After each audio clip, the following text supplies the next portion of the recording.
Europe 1 Sport, Lionel Rousseau. Marc Libra, on en parle avec vous, on revient avec vous et on ira retrouver Lucas Courtin tout à l'heure pour Barça Real. Marc Libra, cette victoire de Marseille, en y réfléchissant bien, là on fait retomber la température, elle est extrêmement précieuse.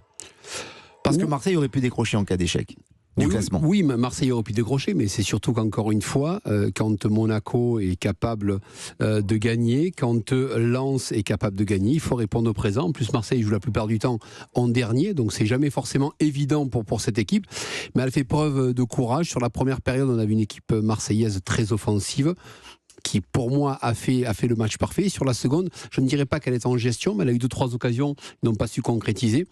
Je pense que le point fort, encore une fois, Alexis Sanchez, Paul Lopez qui lui a fait les arrêts décisifs à un moment donné du moment. Et puis après, le retour de Gigot. Donc ce qui est bien pour Marseille, c'est que maintenant, encore une fois, ils prouvent qu'à l'extérieur, ils sont beaucoup plus à l'aise qu'à la maison, parce qu'il y aura quand même 5 matchs qui vont à la maison et il y aura 4 déplacements qui sont aussi importants. Mais en tout cas, cette équipe de Marseille a su faire la différence ce soir. Bravo à elle, parce que c'était vraiment pas forcément évident. Ça se confirme qu'elle sait voyager, cette équipe, Jimmy Algerino. Marseille, meilleure équipe à l'extérieur, et surtout en faisant tomber une équipe qui était invaincue depuis 19 matchs. Ouais, mais bravo à l'OM, vraiment, parce que c'était un match plus que piège pour eux. Effectivement, avec Monaco et Lens qui avaient agrangé une victoire. Et bon, voilà, ils n'ont pas tremblé, ils ont résisté, voilà, à cet élan que Reims proposait depuis pas mal de matchs. Et après, quand on a un joueur comme Sanchez, quand on a des joueurs, voilà, Lopez, Mbemba et Rongier, voilà, ces joueurs-là, de toute façon, l'effectif est fort, et quand ils sont à un très bon niveau, ça fait la différence. Donc vraiment très bravo à eux. Et je pense même que bientôt, si ça continue comme ça, ils vont presque avoir des regrets pour le titre, parce qu'il y avait sans doute quelque chose à faire cette saison. Pourquoi, c'est déjà fini pour vous ? C'est pas que c'est fini, mais bon, les points lâchés sur il y a quelque temps, ça peut jouer, mais en tout cas, je suis vraiment très agréablement surpris par cette hargne et cette force collective que montre l'OM à chaque match, et effectivement, comme le disait Marco, surtout à l'extérieur. Il n'y a que 7 points entre le Paris Saint-Germain et Marseille. Je dis ça. Je dis rien, je rentre pas dans ce débat pour l'instant, on l'aura peut-être dans quelques temps, mais je sais que Marc Libra est totalement contre et qu'il ne prendrait pas la parole de toute manière si jamais on lui tendait la perche. Et vous, Jimmy Algerino, vous avez déjà sacré le Paris Saint-Germain, qui, je le rappelle, a été battu par Rennes 2-0 tout à l'heure, et que cette équipe est en déliquescence et qu'il peut se passer encore plein de choses, mais on y reviendra. On a le temps. J'ai confiance. Le temps. Que vous êtes notre mauvais temps. Des fois, Lionel. Mais je suis comme ça, c'est dans ma nature en fait. Vous savez, j'ai tellement de frustration, il faut que j'exprime. Faut que j'exprime cette frustration. Vous, en revanche, Javier Prieto Santos, vous allez pouvoir distribuer les bons points. Oui. Les bons points individuels, notamment dans l'équipe de Marseille. Quels sont les joueurs, Alexis Sanchez bien sûr, mais les autres qui vous ont séduit ce soir? J'ai bien aimé la première mi-temps de Guendouzi, on en avait parlé, et ça a coïncidé avec la meilleure période de l'OM. Parce que dès qu'on l'a un peu moins vu, le bloqueur descendu, il y a eu moins d'allant, et les moments forts de Reims se sont multipliés. Quelque part, c'est lui aussi un baromètre, tout comme Alexis Sanchez, mais avec un profil différent. Il donne un certain équilibre, ou un certain déséquilibre, diront certains, mais je trouve que c'est quand même un pion essentiel lorsqu'il a des jambes. Malheureusement, il a plongé.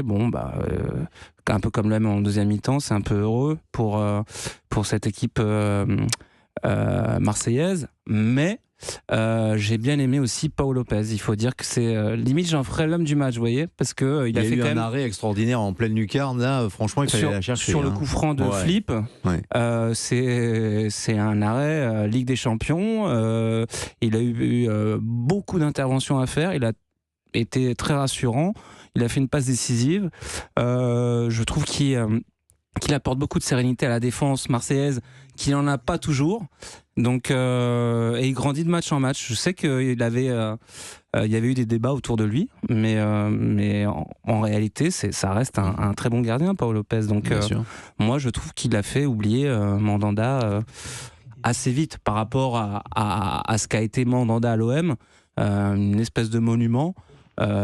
s'installer comme ça aussi rapidement, c'est pas donné à tout le monde. 7 victoires solides, hein, il faut le rappeler, 19 matchs sans défaite. Cynique, moi je dirais. Ouais, franchement, il y a eu parfois des hauts et des bas dans cette équipe de Marseille, mais cette victoire, c'est vrai que Marseille la doit peut-être, Marc Libra, aussi à son entraîneur, Igor Tudor. Si la réponse est oui, dans quelle proportion ? Difficile à dire.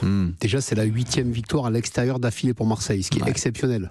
Il y a un décalage énorme entre l'extérieur et la maison. Je pense que la maison, il s'est passé avec le cas de Paris, Annecy. Après, est-ce que Igor Tudor, on peut se dire que la semaine dernière, face à Strasbourg, il fait l'erreur de sortir Alexis Sanchez et peut-être qu'ils auraient 2 points de plus, on en parlerait autrement ce soir. Mais il a ses idées, encore une fois. Bailly n'est pas prêt, donc du coup, c'est Rongier qui va devoir descendre d'un cran. Il remet Guendouzi, quand il n'est pas bon, il le sort. Il fait des choix importants, mais il y a quand même son ossature aujourd'hui qui, par rapport à un Sanchez, par rapport à un poste, par rapport à un Gigot qui est de retour, à un Guendouzi ou un Verretou, ça commence à prendre tournure. Après, il y a peut-être à faire d'autres choses pour lui par rapport à concerner tous les autres joueurs, parce qu'il reste 9 matchs et il va avoir besoin de tout son groupe. Et ça, pour moi, c'est le plus important. Est-ce que l'autre va être concerné ? Parce qu'il est très dur. Il est très dur parce que si tu n'étais pas bon, tu ne joues pas. On prend l'exemple de Vitinha. Vitinha qui est quand même un gros transfert à gérer. C'est pas de sa faute, mais Vitinha, il a du mal à exister quoi qu'il arrive, parce qu'aujourd'hui, ce qui se passe devant, il lui fait comprendre, Sanchez est là, regarde, tu apprends. C'est pas évident pour lui. Il joue à Braga, il marquait des buts. Ouais, mais il joue Donc, avec 13 joueurs, Marc. C'est un peu là le bémol de Tudor. Mais c'est justement, c'est là que je te dis que peut-être il faut faire concerner un petit peu tout le monde. Et est-ce qu'il va y arriver ? Parce que on va tout lui pardonner. Par contre, là, sur les 9 derniers matchs, c'est là où il faut qu'il soit bon. Parce Vitinha, il a Unai, régalé. peut-être qu'il faut les concerner un peu plus. Lionel, il a régalé tout le monde jusqu'à présent. Et là, on va dire, c'est le sprint final. Là, c'est parti. Puisque Lens, Monaco, Marseille, 9 matchs. Et en plus, Marseille ont des matchs importants à l'extérieur. Donc, c'est là que ça va se jouer. C'est là qu'on va voir s'il mérite ou pas son rôle de grand entraîneur. Parce qu'il est quand même sur des stats. Oui, il fait la différence tout le temps. Il était tout sourire, en tout cas, après la rencontre. Il a fêté cette victoire comme un vrai succès très très important, Igor Tudor, parce qu'il a compris en effet que l'Olympique de Marseille avait la main, c'est cela, et il est capable de sublimer, de transcender, de motiver les joueurs et de les relancer parfois. Alors, il peut prendre des décisions intempestives, Jimmy Algerino, mais il arrive tout de même à mettre des joueurs sur orbite, et c'est le cas de Guendouzi, qui depuis le retour de la Coupe du Monde n'est pas le Guendouzi le plus fringant que l'on ait vu, mais il était titulaire ce soir, et Guendouzi a été plutôt bon. Ouais, et on pourrait même se poser la question du début de match, quel est le meilleur entraîneur de la Ligue 1 ? Est-ce que c'est l'entraîneur de Reims ou l'entraîneur de l'OM ? Parce que ce qu'il fait, surtout à l'extérieur, mais ce qu'il fait là où il amène ses joueurs, là où il arrive à les transcender, parce que c'est vrai que moi en début de rencontre, je disais que l'OM était cramé, pouvait être cramé par rapport à tous ses efforts et le fait qu'il soit peut-être dans une période un peu compliquée. Et en fait, sur un match aussi important, aussi en plus en jouant les derniers, et il arrive à transcender, à faire qu'un joueur qui a pas trop joué, qui est un peu déçu par rapport à la non-sélection et tout ça, il propose quelque chose d'excellent ce soir, et donc ça montre bien quand même qu'il a la main sur son effectif et il a la main sur ses joueurs. C'est une question rituelle, Javier Prieto Santos, chaque dimanche soir après la lecture et l'analyse des résultats de la journée de Ligue 1. Je rappelle que Monaco a gagné, que Lens a gagné, que le Paris Saint-Germain a perdu, mais on n'est pas dans la même sphère par rapport au podium. Est-ce que Marseille a plus de garanties ce soir pour enlever la 2e place, pour se qualifier pour la Ligue des Champions particulièrement, ou pas ? C'est-à-dire qu'il y a un paradoxe avec Marseille, qui est capable des plus grands exploits, qui est capable de gagner, de faire tomber l'invincibilité de Reims, mais qui est capable aussi de se retrouver, de se dégonfler complètement dans des phases de jeu ou dans des rencontres. Hein. Moi, je continue à penser que l'OM va finir 2e et est l'équipe la mieux armée pour finir au second échelon de cette Ligue 1, parce que c'est celle qui a le plus bel état d'esprit. Dans l'état d'esprit, j'ai l'impression qu'ils sont habités par l'esprit commando de leur coach. Le problème, c'est physique. C'est-à-dire que Tudor demande des répétitions d'efforts à 12-13 joueurs. Je suis un peu surpris qu'Unai rentre pas plus dans la rotation plus tôt. Tu l'as dit, que Vitinha n'ait pas plus de poids, que Malinowski manque encore de repères. Et j'ai l'impression qu'au niveau du management, c'est pas encore tout à fait ça, Tudor, et c'est un peu le petit bémol. Mais après, pour insuffler un état d'esprit, je pense que cette Liga, c'est un championnat d'état d'esprit. Quand on voit les équipes qui sont tout en haut, mis à part Monaco et le PSG, que je mets à part pour différentes raisons, parce qu'ils ont des individualités qui leur permettent de sauver à n'importe quel moment. Vous voyez le Stade de Reims, vous voyez Lorient en première partie de saison, vous voyez Lens, vous voyez Lille, vous voyez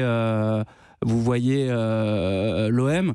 C'est toutes des équipes qui jouent quasiment sans filet. Et c'est ça qu'on veut, en fait, pour le spectacle. Donc, effectivement, quand on joue sans filet, on peut avoir des mauvaises surprises, et c'est arrivé à l'OM. Mais l'OM, quelque part, a ce ratio d'esprit commando, mais a un joueur que d'autres n'ont pas, qui est Alexis Sanchez, par exemple. Alexis Sanchez, c'est le facteur X de l'OM. Et c'est si on veut comparer, c'est le Mbappé de l'OM. Il peut les sortir de tous les mauvais, il peut leur sortir de tous les mauvais coups. Donc voilà, moi c'est pour ça que je continue à penser que l'OM peut même aller chercher mieux si le PSG commence à se dégonfler. Ah, ça c'est un débat qui m'intéresse, mais qu'on développera plus avant.